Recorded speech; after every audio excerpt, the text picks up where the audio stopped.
भारताचे एक सार्वभौम समाजवादी धर्मनिरपेक्ष लोकशाही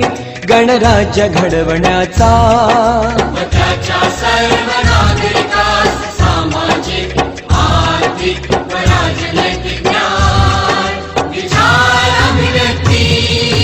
विश्वास श्रद्धा व उपासना यांचे स्वातंत्र्य दर्जाची व संधीची समानता निश्चितपणे प्राप्त